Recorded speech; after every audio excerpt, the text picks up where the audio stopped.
Audiovisuel FM. mardi fukki fan ci weeru février ñu ànd ak yéen fas yéene leen jukkil lu gën a fës ci yéenekaay en direct TV 5.0 ak audiovisuel FM. Source A di ubbi kanamu xibaar yi ak titre bu rëy Ecotra pique une grosse colère. maanaam Ecotra ànd nañ ak mer bu rëy face aux accusations du député Tahirou Sarr. Ahmed Ndiaye directeur d'Ecotra dafa wax ni ñoom dañoo wane transparence ci boppam, chantier yi am nañu te réalisation yi ñooy wane seen bopp te ñoom disponible nañu ngir joxe toute la documentation nécessaire. ci beneen xët, les 12 présumés homosexuels placés sous mandat de dépôt avec des charges lourdes. maanaam fukk ak ñaar présumés yi ñu jàpp ci wàllum góor jigéen placé nañ leen sous mandat de dépôt te daan yu métti ñu ngi leen di xaar. journal bi di laaj mais qui des cas communautaires présumés de Pape Salif Rahel Thiam. Selon Source A, Pape Salif Rahel Thiam suivi médicalement pour le VIH dafa wax na ni ba mu contaminé volontairement une dizaine de personnes à travers groupe WhatsApp ak relations sexuelles non protégées. Tribune, les étudiants affamés massacrés par le PASTEF. Journal bi di wax ne président de la FMPO annonce le décès de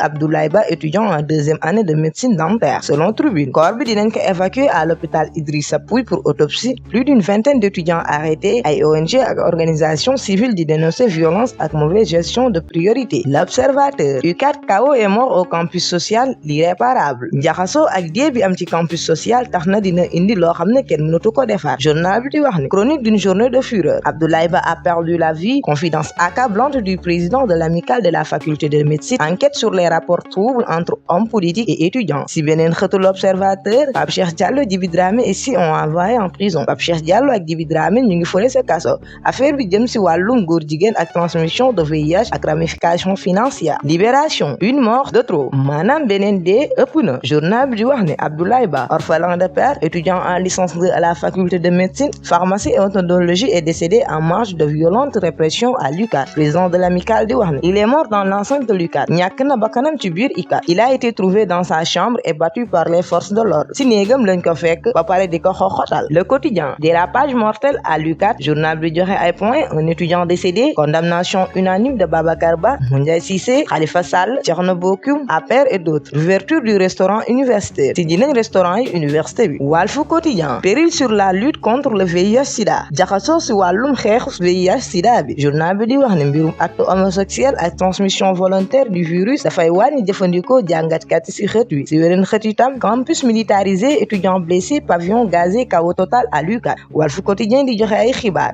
Un étudiant en deuxième année de médecine est décédé, gazole lacrymogène, xew-xew yu métti ak doxalin ñu taar. Les Échos, un étudiant en chirurgie dentaire tombe. Journal bi di wax ne Abdoulaye Ba dafa nekkoon licence 2 à la faculté de médecine, une chambre a pris feu, ay étudiants di jël risque di toog si 4e étage. Des interpellations brutales, ay étudiants touchés par les gaz dans leur chambre. si weneen xët itam, Les Échos, Farba Ngom exige sa présence effective en commission et plénière. Farba Ngom mi ngi exiger présence am si commission yi ak plénière. Sud Quotidien, l'université en champ de bataille, affrontement à l'UCAD, gaz lacrymogène, pavillon en flammes te Abdoulaye Ba, étudiant en médecine, ñàkk na fa bakkanam. si weneen xët, lutte contre le vol de bétail, l'Afrique de l'Ouest s'unit. xeex ngir sàccum bétail bi, waa Afrique de l'Ouest mbooloo nañ. Arrestation pour la transmission volontaire du VIH, le risque d'un recul sanitaire. Direct News, Ecotra refute les propos du député Tahirou Sarr. Ecotra bañ nañu propos député Tahirou Sarr bi. Selon journal bi, Cheikh Ndiaye, PCA d'Ecotra dafa démentir fermement accusation yi te wax na elle ne repose sur aucun rapport technique vérifiable. maanaam accusation yi Tahirou Sarr def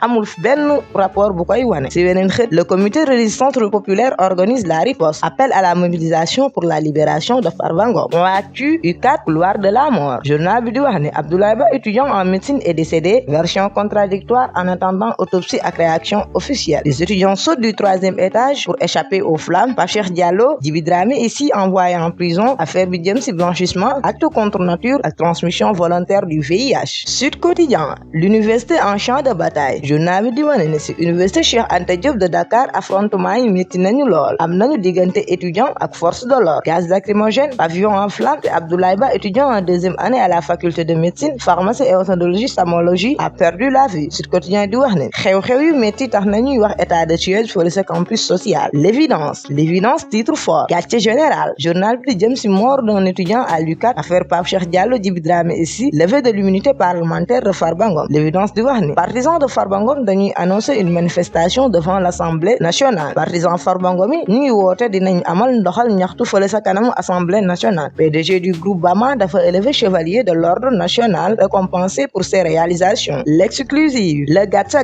en bourse journal bi di wax ni un mort, intervention policière musculaire, riposte à coups de pierre, un étudiant piégé par les flammes saute du 4e étage, dégâts humains et matériels lourds. Si wàllum politique, résolution pour la levée de l'humanité de Farba Ngom adoptée comme lettre à la poste, 99 voix pour, 9 contre. Le soleil, les vieux démons refont surface, maanaam lu fi nekkoon ñu ngi wane waat. Journal bi di wax ne violent affrontement am nañu entre forces de l'ordre et étudiants à l'UCAD, plusieurs arrestations, des graves blessés, un mort annoncé parmi des étudiants. Le soleil di joxe ay xibaar itam, relance du chemin de fer, plus de 192 milliards de francs CFA pour lutter contre le vol de bétail, coalition sous-régionale. L'info, Abdoulaye Ba, étudiant en médecine tué à l'UCAD. Journal bi di wax ne Abdoulaye Ba, originaire de Matam, étudiant en 2e année d'odontologie, est décédé après une violente intervention policière sur le campus social. Si beneen xëtu l'info, Pape Cheikh Diallo, Djiby Dramé ici placé sous mandat de dépôt pour association de malfaiteurs, acte contre nature à transmission volontaire du VIH. Autre titre marquant sur l'info, transmission volontaire du VIH-Sida, le risque d'un recul sanitaire, régularisation de 500 000 migrants en Espagne, les motivations du premier ministre Pedro Sánchez, hydrocarbures, 4 millions de barils de pétrole commercialisés en janvier 2026, gouvernance locale, la réforme Sonko et l'acte 4 de la décentralisation. Lii quotidien, les étudiants pleurent encore un martyre. Étudiants yi ñu ngi jooyaat beneen ndaw si ñoom. Journal bi di wax ne université Cheikh Anta Diop de Dakar dafa nekk si seen kaw. Mort d'Abdoulaye Ba, étudiant en médecine confirmé par la coordination des étudiants de l'UCAD. Li quotidien di yokk ni des dizaines d'étudiants arrêtés, lu ëpp si fukki étudiants arrêté nañ leen. Les forces de défense et de sécurité créent la panique au campus social. Maanaam forces de défense et de sécurité ñu ngi indi tiitaange fële sa campus social. Si beneen xët, affaire de Pape Cheikh Diallo, Djiby Dramé ici, le procureur corse le dossier et envoie les prévenus en instruction. Rewmi quotidien, transmission du VIH-Sida, titre bu rëy, Pape Cheikh Diallo et Djiby Dramé envoyés en prison. Journal bi di wax ne ñu ngi leen di reprocher transmission volontaire du VIH te loi bi dafa prévoir 5 ba 10 ans de prison,